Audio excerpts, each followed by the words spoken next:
Happy Monday, everyone. Time for another live commentary. So, for today, we're looking at a round of 8 bout from the women's individual foil event at Budapest, the World Championships. I think what I'm going to do for the next couple weeks is just alternate between men's and women's to keep it fair. So, on the left, we have Ariana Errigo, and on the right, we have Lee Kiefer. Let's do this. 3, 2, 1, play. So, here are both fencers.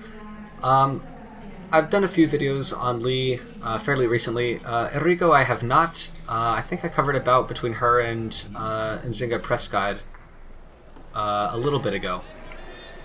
Feels like a while though. Either way, these are definitely two of the top foilists around right now.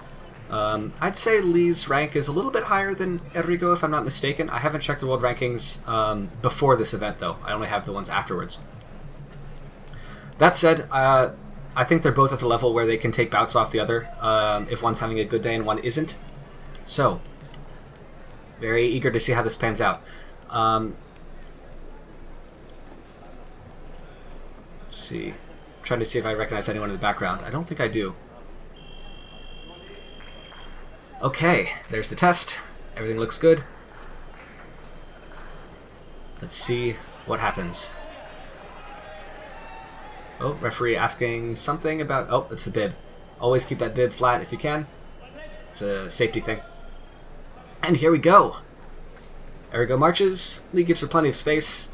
Acceleration by Errigo. Nice. Manages to finish in close.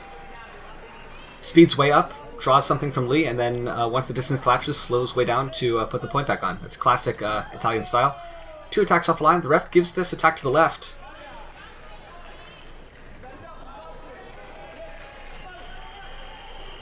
Okay.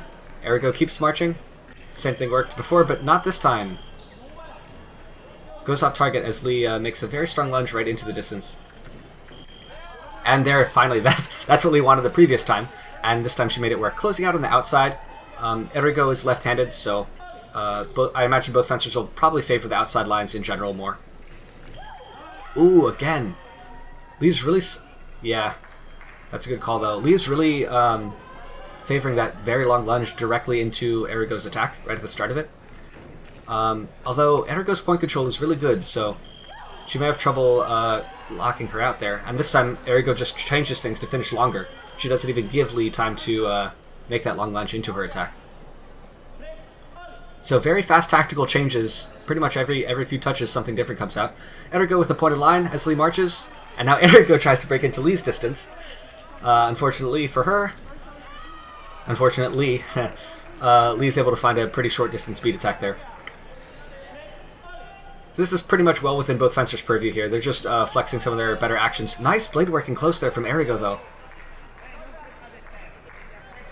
So Lee's really able to break inside distance, but once she does, Errigo's just been hitting her. There's a few things you can do in that situation. You could maybe take the blade a little bit more. Maybe just don't commit to that situation. Okay, Errigo marches again. Lee gives her plenty of distance here. Oh, you could see there, Lee backed way up to get Errigo to rush at her. She was thinking of making another lunge into her distance there, but Errigo slowed up before she got into that distance. So an attempted trap set by Lee did not pan out though. Now Lee can march. Errigo turns it around. Keeps on pushing. Lee out of space. Just looking for the blade. Oh, wow. Counter time there by Errigo. Waits for Lee to kind of break under the pressure and go for it, and then takes the blade and hits. Interesting idea instead of just finishing straight off the line. Certainly valid, though. Oh, first no by... Very good call by the referee there. It's an action-packed bout so far, especially for women's foil. This is a very fast-scoring bout. Lee tries a twisted counterattack, crushing the distance that time. Which is definitely different from the strong lunge she's been doing before. Makes it even harder for Errigo to put the point on. As we see there, she goes off target. Calls attack right.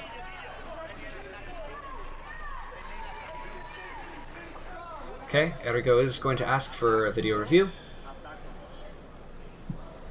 That was honestly too quick for me to call, but I would probably lead right on that one. Just my gut. Meanwhile, Lee walking over to Errigo's side of the strip to show her who's boss, I guess. Or maybe to ask something, I don't know.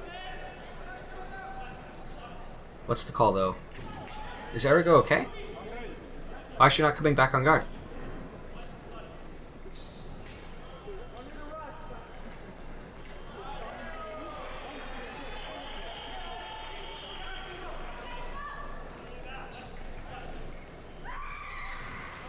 I wish the camera would turn over to show what's going on with Errigo. Is that an equipment problem? I see like the very tip of her blade way off to the left side of the screen.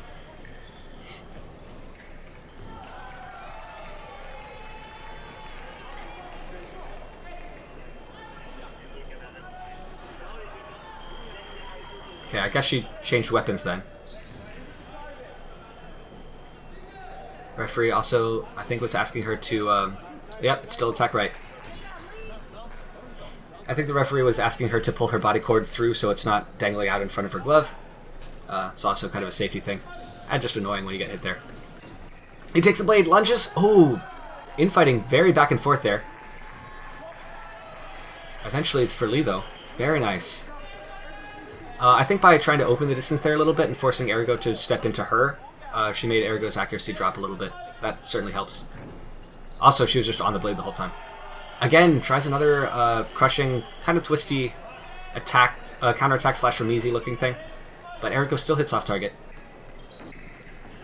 Errigo pushes. Lee gives her a lot of space. Draws out the lunge. But unfortunately, Errigo just hits her with the lunge that had been drawn out of her. So Lee's got the first step of like causing a reaction from her opponent, but she's not able to convert that into a touch. Ooh, that's when Errigo's blade gets trapped. And the referee didn't call halt, so that touch stands. You can't really argue that. It was, yeah. Whether or not that actually happened, which it did look like it happened, to be fair, the referee didn't call halt in time. So, yeah. You could say the referee made a mistake there, but that's not something you can annul the touch for.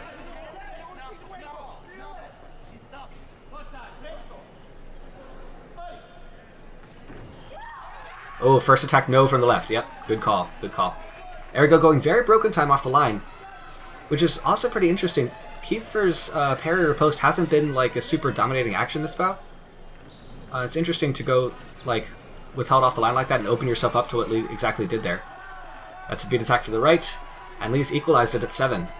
Very nice. Errigo's getting maybe a little bit psychologically thrown off at this point. She seems a bit frustrated, and I can certainly see why. Tries a parry post and closest. Lee collapses the distance again.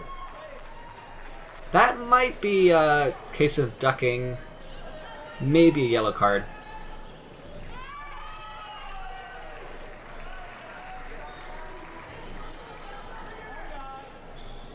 Yep. Still goes through.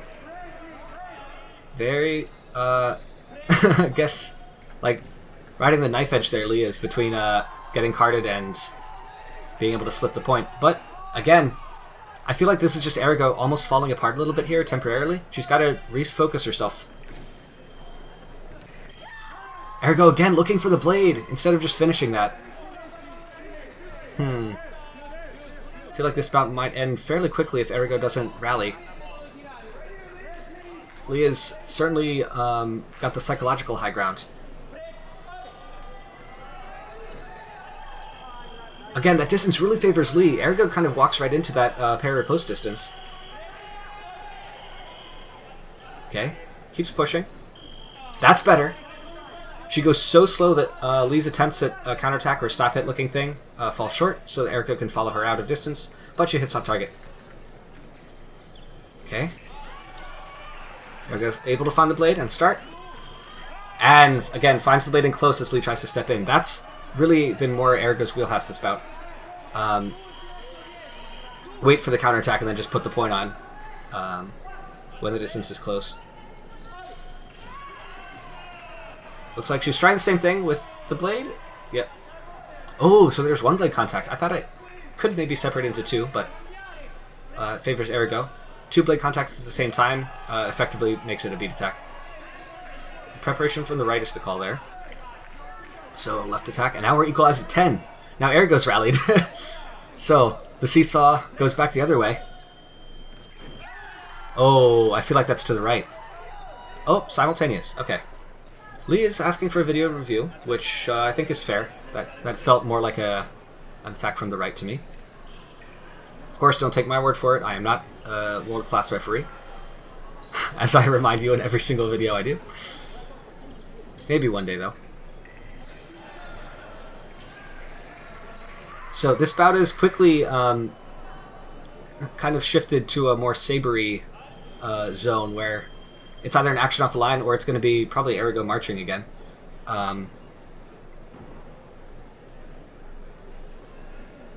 And as we saw, that situation, I feel like both fencers in general are comfortable with it. It just depends on, like, in that exact phrase, who is in better shape psychologically and more focused. Errigo gets the march. Lee turns it around, finishes off target. On the inside this time, kind of in preem. Or maybe a, like, high and deep foreflick. If that makes sense.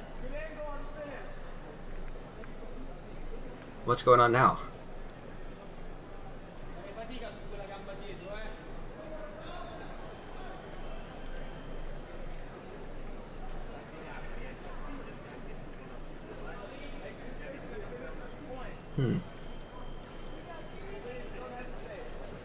Lee is receiving a little bit of coaching during this break, which, I mean, to be fair, the length of the break itself is probably going to act as a bit of a psychological reset. It is a very tight situation anyway, especially right off the line. Errigo finds the blade twice and then goes off target. Unfortunate.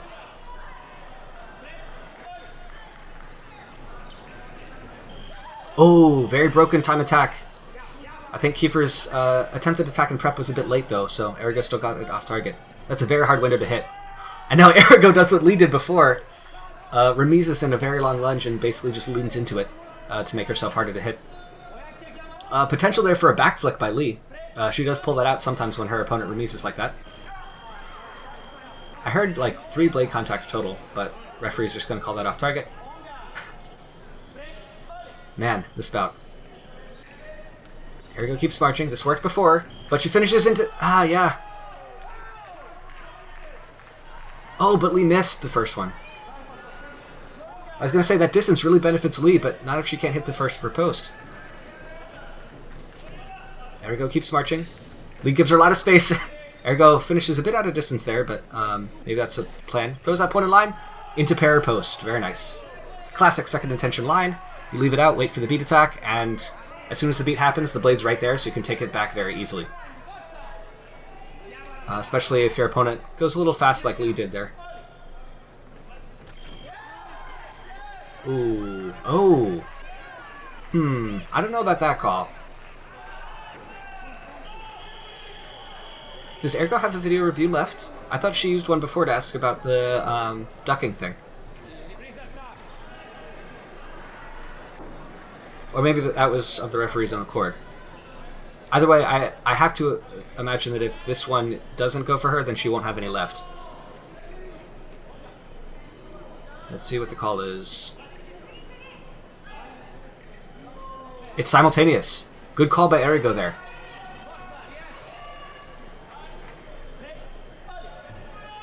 And again, that's Lee's blade take. But pair or post, yep. Now Lee asking for a video review. There were 2 sounds there. The first one was definitely Lee's.